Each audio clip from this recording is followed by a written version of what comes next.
Okay, we should be live. Welcome to All Core Devs Consensus Layer Call 124. This is issue 922 in the PM repo. Light schedule, it seems, but we shall see. We'll quickly talk about Deneb, status, testing, etc.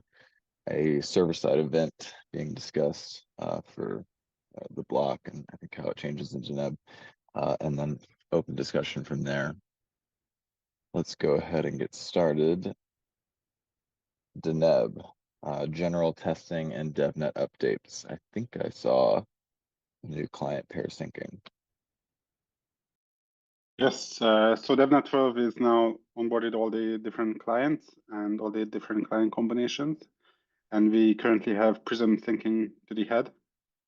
We didn't want to enable checkpoint sync for that because we wanted to go through a Genesis sync just to be able to make sure that Genesis sync still works. We have enabled MEV for most of the different CLs except for Prism at this point, and everything seems to be on track.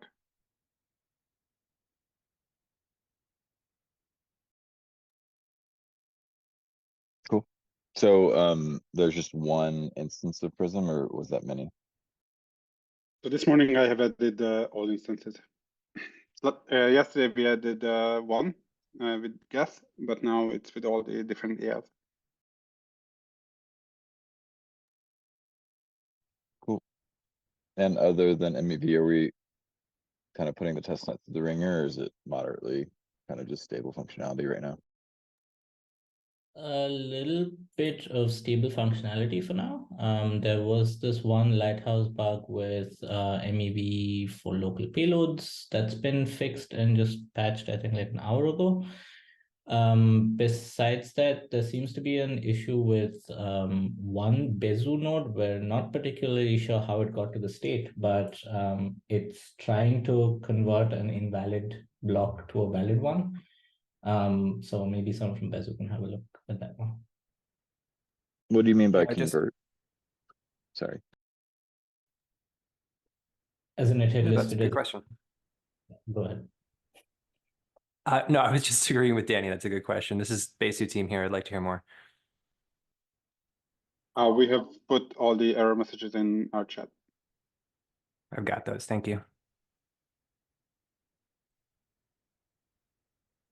With TLDR, there was could not persist world for root hash for a certain block, and then I think Bezu tried doing that like twice, and then I guess the node restarted, but at that point, Teku then says cannot change node validity from valid to invalid. Sorry, from valid to invalid, and then Teku gets stuck as well. We started another sync in a totally different machine with the same pair, also on ARM, and it passed by that block. So it might be just some corrupted DB element. Yeah, could be. That's why we're still not sure how we got that node into that state. We used to have Blubber running on it and Lighthouse Validator. So it's a bit different than what you would normally have. Are we purposely sending bad blocks or not? Not yet. We need an updated bad block. We don't have one yet. Is anyone from Prism can confirm that we should be good to go with the shadow fork? Yeah, we can try it. The only thing I did not test is the builder path for the proposal, but given that there's not much change since the last commit, I think we should be fine there. But do let me know if you see an issue. At the same time, I will also monitor the setup. Yeah, Terrence, it might be nice to have some color on, is this Prism syncing but needs a lot of work, or is this like Prism getting close to what y'all feel like is stable and might need some iteration, but isn't deep? Wait, I'm sorry. Is there a syncing issue? or No, or sorry. I just meant like Prism, the thing that we currently have on testnet is that like Prism is working, but there's a lot of kind of productionization to do, or is Ah. that like it's pretty stable and doesn't need a lot of yeah, no. So right now we're missing, the only thing we're missing is basically backfilling blob and then more verification check on the syncing path, the syncing to head. But other than that, it's pretty productionized. Yeah. cool.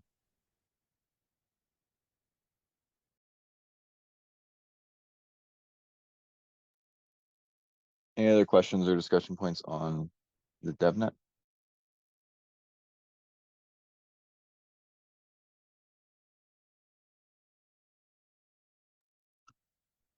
Any other testing related discussion points?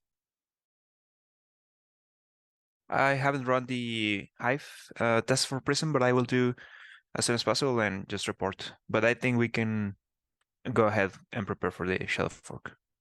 If I find anything, I will raise it immediately.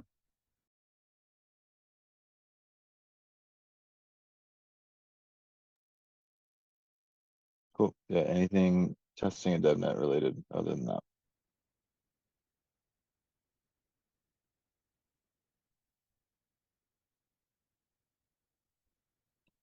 Okay, Dapline did raise 2 points. It looks like the former is merge, which is adding proposer slashing and a tester slashing to the server side event. So Dapline, we don't need to discuss that, right? Yeah, first point, issue 376, it's closed, so I think that's fine. If there is any objection, just do on the PR itself. So let's go for point number 2. Yeah, cool. Issue 349. This was originally raised by Paritosh. So the context here is them, and we're not sure if other consumers are using the SSE events for timing data. They and we are aware that this is not ideal, but that's the best they can do at the moment. When we add blocks to the mix, if the event is emitted after importing, that means waiting for all the blobs. So now the data would be heavily distorted. So the discussion is around, should we change the event definition such that it is emitted after gossip validation, or add some timing data, or if anyone else wants to provide any other option for timing data via server sent events. That's the context.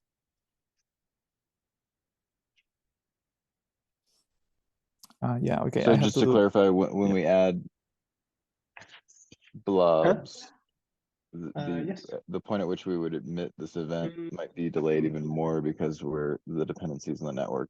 And so it deviates further from when you actually receive the block on gossip, which is a valuable piece of information. Exactly. I see.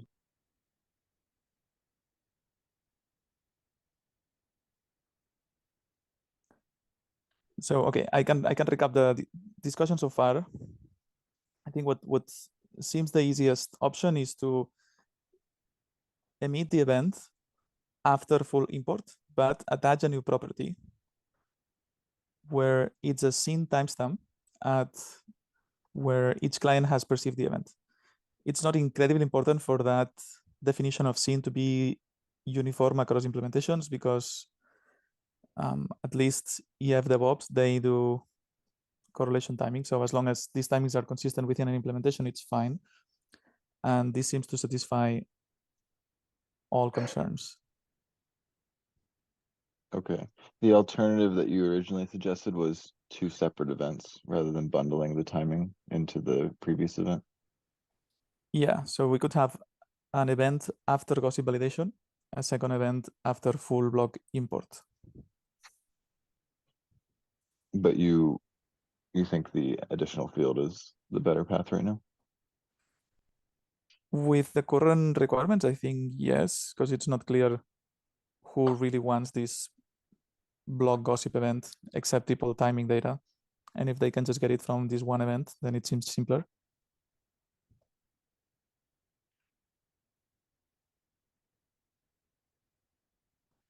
But both options would work. Right. Yeah, Enrico, I think that having we can barely hear you. It sounds like okay, you're really far sorry, from the maybe mic. now is better. Yeah, perfect.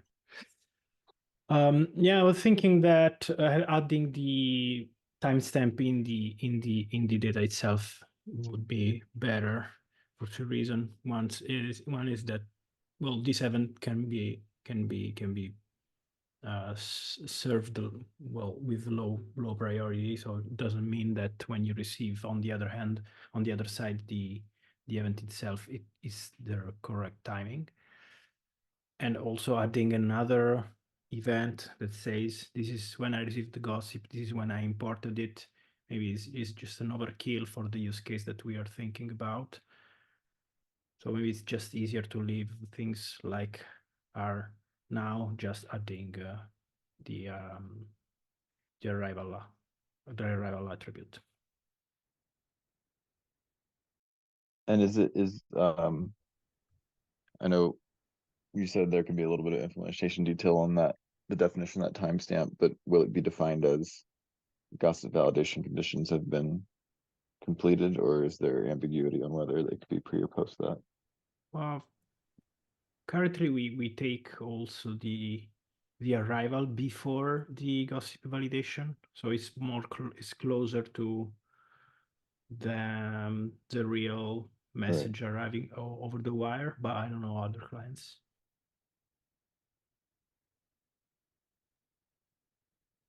Real quick, and then we'll go to Sean. Dapline, do you intend to specify if that's pre or post executing the gossip conditions, like immediately upon wire or otherwise, or do we not care?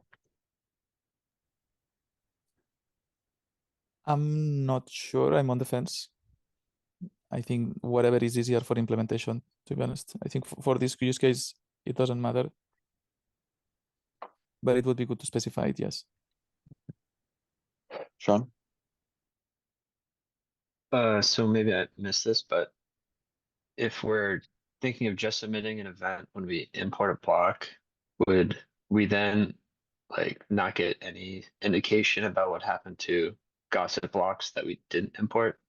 Like a block that failed consensus somewhere or wasn't available, maybe?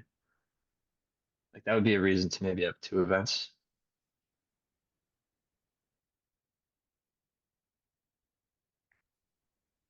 Right. That would be the point of having the second event.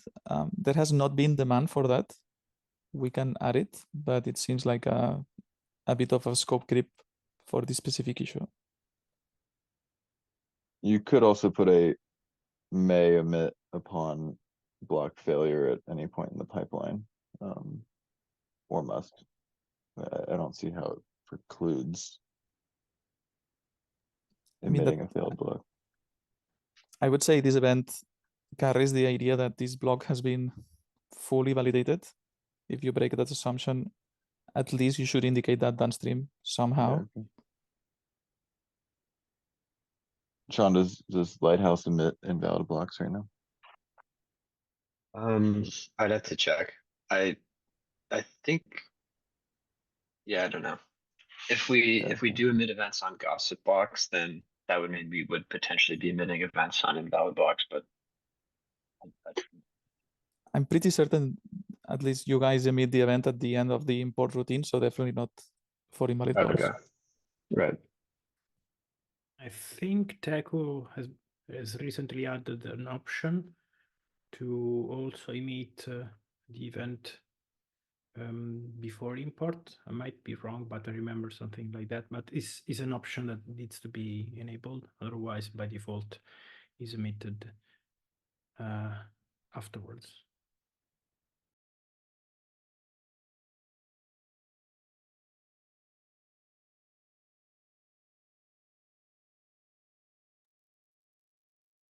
Are there any further comments on that?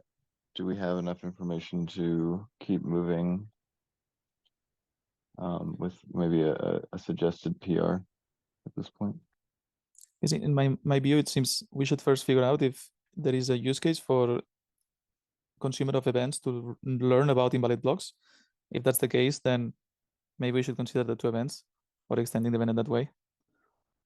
Otherwise, it seems that we should go for the timestamp property. Anyone opposing? Does valid / invalid or valid true false property also satisfy this use case in the event that we wanted to have that use case? As long as, so if we have a single event with valid property and the timestamp, Yeah, yeah, yes, that satisfies the original issue. I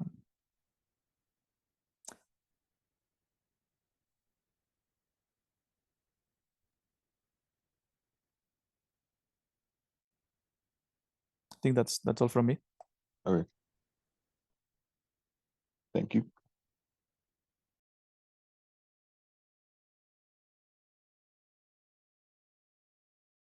All right, cool. Sean added a couple things. Let's do that PR 3561 first.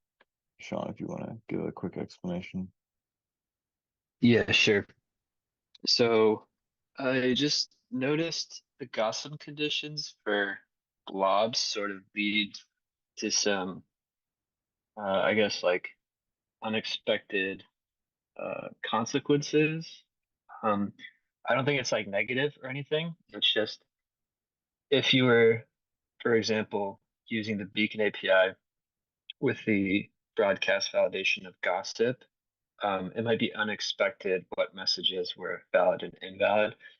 And the reason for that is because technically it's okay to gossip two blobs with different blob indices that have slashable headers associated with them.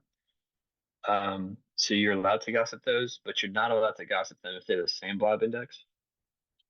So initially I was thinking maybe it'd be easier to just sort of disallow gossiping of any block or blob message that's like quote unquote slashable. But then Danny brought up the point that we don't necessarily like elsewhere we don't look between different message types to try to like cross validate what should be sent. So what we could also do is just think about this like slashability within any blob index. That would make it make somewhat more sense. And then Jacek also brought up the point of we could instead just allow propagation of slashable like blob messages because you're more likely to gossip to a node running a slasher in that case. And I think the final point Danny brought up was we could sort of do like a hybrid thing where we propagate slashable messages until like a slashing has been seen on gossip. Yeah, that's the general TLDR.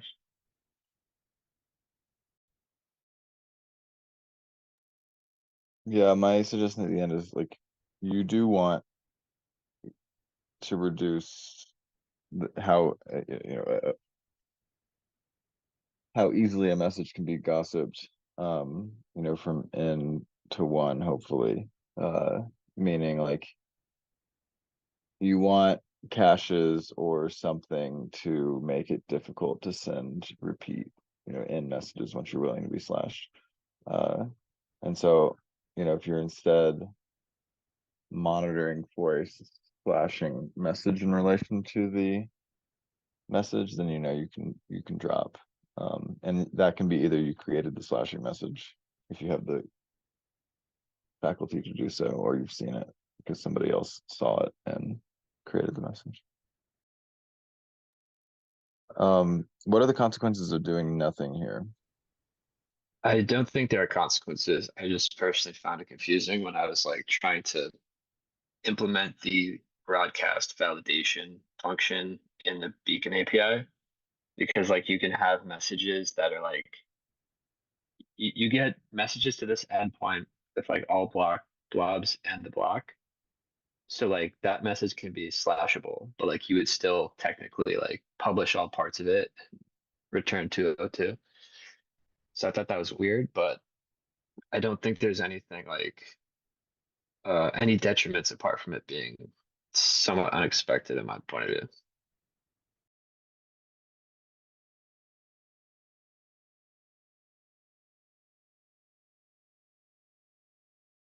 I think my like personal preference, I guess, would be to, I don't think we have to make these changes for Deneb necessarily, but at some point having like clear rules around how we should handle slashings and maybe allowing them to propagate further, I think that'd be fitting. Right.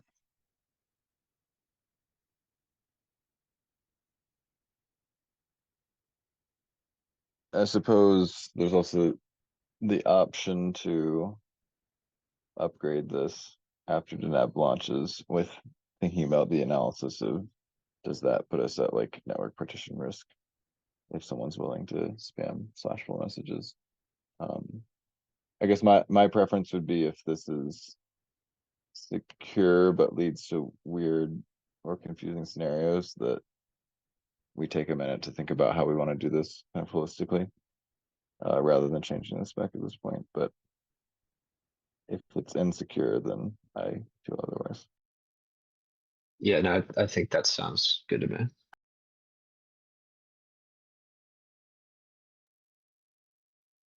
Okay, I would propose maybe towards late January, if you or anyone else has like a design they want to propose and feel comfortable with, to pick it up then.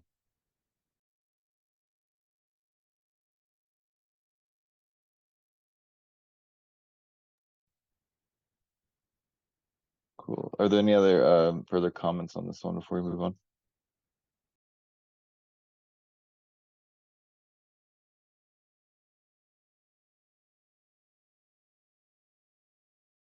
Okay, next up, Sean. I don't want control message. Yeah, so I'm not super familiar with this change, but I believe it can be used as like an optimization in gossip to reduce the amplification factor. I think it's because you can like tell nodes not to send you a block or a blob you've already seen, for example. And I think both Age and Yasik have looked at this, and then Anton raised it, but I think we're waiting for consensus to merge it, or and perhaps for it to be moved along a little bit more. But I think it's something that's useful for Deneb, and um, people are looking to implement it if possible. Yeah, and this can also be kind of upgraded transparently, I believe. I guess the problem here is if the P2P spec maintainers want it like bundled in a big one, version 1.2. I guess even if it's merged tentatively, we could potentially start using it. And I believe, if I remember correctly, this helps more when they're large message sizes than smaller. Meaning you're more likely to kind of reduce the amplification factor if there's slower, larger messages being sent around rather than tiny messages, or maybe more like attestations. I feel like the assessment was that it wouldn't do much, but it would do a lot for blob.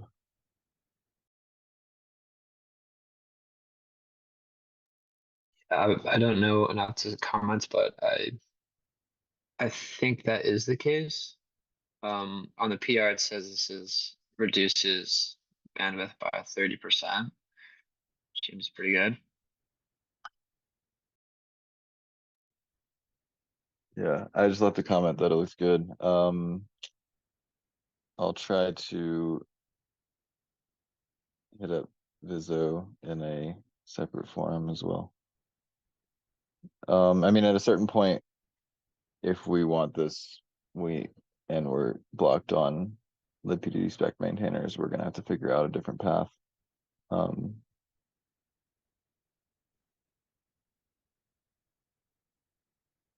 So let's see if we can get this moved along in there and have the conversation on the next call if we cannot.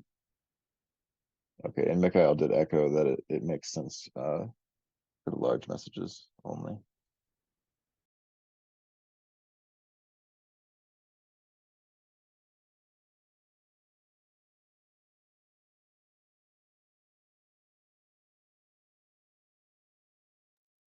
Thanks, Sean.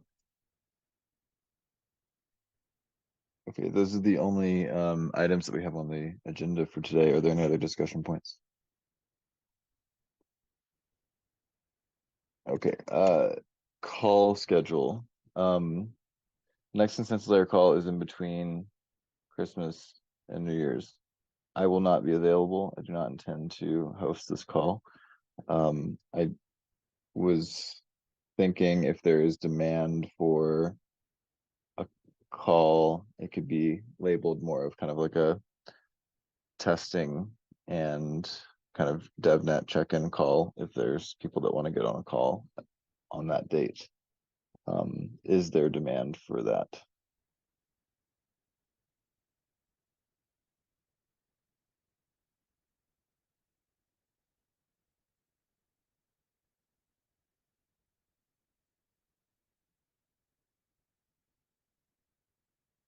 I see one heart emoji. We can also decide this. So next week we should have awkward devs. So Yeah. on the 21st, we can also decide this then. Okay. Because this came up as well on the testing call Monday, where the next testing call is on December 25th. We're obviously going to cancel that. So yeah, I think if next week people feel like we should have something, yeah, we can make that a sort of combined call. Very cool. So if we do something on that week, it would be at the 2 p.m. UTC slot on Thursday. It would not be a full all core devs, but anyone that is working on dev nets and things on the holidays and wants to check in or chat about anything, we can make that decision in 1 week on whether we have and host that. And even if the decision is no, people can certainly jump on the Discord, drop a call link, or jump in some of the audio chats at that time.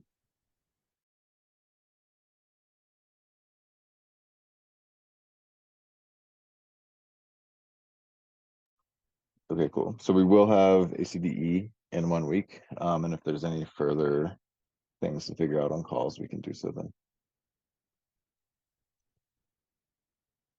All right, any other discussion points for today?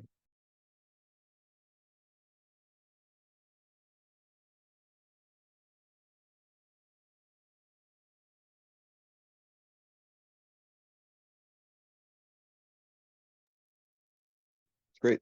Well, talk to you all next week on ACDE, and you know, enjoy the end of the year.